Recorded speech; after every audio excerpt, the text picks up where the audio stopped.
তিনটি নির্বাচনে একের পর এক তারা যে প্রহসন মঞ্চস্থ করে জনগণের গণতন্ত্রকে ধ্বংস করে গেল, এই জন্য তাদের মধ্যে কোনো অপরাধ বোধ ক্রিয়াশীল নয়। তারা প্রতিবেশী রাষ্ট্র ভারতের স্বার্থ উদ্ধারের জন্য রাজনীতি করে, ভবিষ্যতেও তাই করবে। এদের মধ্যে কোনো পরিবর্তন আমরা দেখতে পাচ্ছি না। হিল ট্র্যাক্সে আবার শুরু হয়েছে পুরানো খেলা। এই চট্টগ্রাম হিল ট্র্যাক্স, ইতিমধ্যে সেখানে ভারতীয় পতাকা উঠত বহু বছর আগে থেকেই।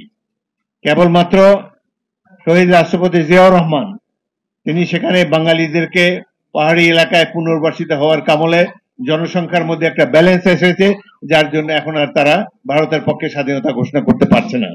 এই জন্য শহীদ জিয়াউর রহমান ইতিহাসে অমর হয়ে থাকবেন। তিনি বাংলাদেশের অখণ্ডতাকে রক্ষা করেছেন, স্বাধীনতা সার্বভৌমত্বকে সবসময় পতাকাকে উড্ডীন রেখেছেন।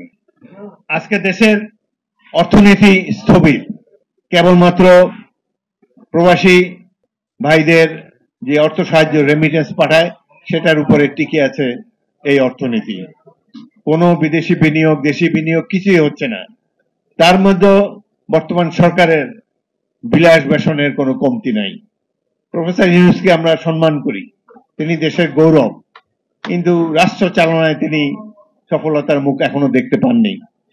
সফলতা পান না পান, ব্যয় সংকোচটাকে করতে হবে। 104 জনকে নিয়ে তিনি কেন জাতিসংঘে গেলেন? 10 মিনিটের একটা ভাষণ দেবেন। আমি জাতিসংঘে দুবার গিয়েছি এই ধরনের মিটিং এ। আমি বাংলাদেশ প্রতিনিধি দলের নেতৃত্ব দিয়েছি CSD 8, CSD 9 এ। সেখানে বিশেষ করে এখন যে অধিবেশন চলে, অনেক রাষ্ট্রের যারা কর্ণধার তারা জানি না এখানে। এটা একটা মেঠো বক্তৃতা দেয় 10 মিনিটের, এটা কেউ শুনে কেউ শোনে না। কোনো গুরুত্বপূর্ণ রাষ্ট্র হলে শোনে।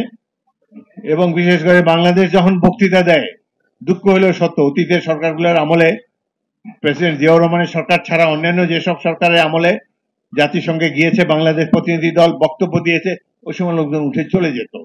ওরা লিস্টে দেখে যে এই দুর্বল রাষ্ট্রগুলা কখন বক্তৃতা দিবে, ওই সময় কেউ থাকে না জেনারেল অ্যাসেম্বলিতে। এই ধরনের একটি অপ্রাসঙ্গিক একটি মিটিং এর জন্য 104 জনের বিরাট লটবহর নিয়ে গিয়েছে। এটা বাংলাদেশের জনগণের ট্যাক্স পেয়ারের অর্থের অপচয়। তার প্রেস টিমের 5 জন গিয়েছে, অন্যান্য সাংবাদিকরা তো গিয়েছে। এটা তো আপনার আমাদের অর্থের অপচয়। এইভাবে মাঝখানে তার বোধোদয় হয়েছিল, তিনি 54 জন নিয়ে গিয়েছিলেন, অ্যাকসেপ্টেবল। কিন্তু 104 জনকে নিয়ে এইভাবে পিকনিক করতে যাওয়া বাংলাদেশের মতো দুর্বল অর্থনীতির দেশের পক্ষে মানানসই নয়। দেশে আজকে গণতন্ত্র নেই বলে এরকম হচ্ছে। আজকে যদি একটা নির্বাচিত সরকার থাকতো এখানে, তাহলে এইভাবে ভারতে বসে হাসিনাও এত ড্রামা করতে পারতো না, আর এই ধরনের অর্থের অপচয় হতে পারতো না। শেখ হাসিনা এর চাইতেও বেশি প্রতিনিধি দল নিয়ে বেড়াতে গিয়েছেন।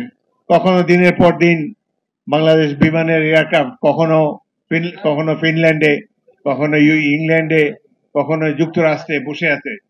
মাহাথির মোহাম্মদ, তারপরে লি কুয়ান ইউ সিঙ্গাপুরের, এত সমৃদ্ধ রাষ্ট্রের যারা রাষ্ট্রনায়ক ছিলেন, তারাও নরমাল এয়ারলাইনে ট্রাভেল করে। কিন্তু এইভাবে দরিদ্র একটা দেশের মানুষ বিমান নিয়ে ওখানে বসিয়ে রাখে এবং ঘন্টার পর ঘন্টা অনেক টাকা ফি দিতে হয় বিভিন্ন এয়ারপোর্টে বিমান বসিয়ে রাখলে। কিন্তু বাংলাদেশের মানুষ অত্যন্ত উদার চেতা, সাধারণ মানুষ সরকার কি করে এটা জানতেও পারে না অনেকে। এখন এই শেখ হাসিনা বিদায়ের পর কিছুটা প্রেস ফ্রিডম এখানে এসেছে, আমরা জানতে পারি যে সরকার প্রধানরা কি করে। সেই জন্য এই ধরনের কাহিনী মাঝে মাঝে বের হয়ে আসছে। এদের তো লুণ্ঠন তো সীমাহীন। একটা প্রতিমন্ত্রী তার 360টা বাড়ি শুধু লন্ডনে, 200 বাড়ি দুবাইতে, আমেরিকাতে। এই দেশের সরকার অনেক কাজ করে, কিন্তু এই টাকা ফিরিয়ে আনার জন্য তাদের যে উদ্যম, এটা যথেষ্ট নয় বলে আমরা মনে করি।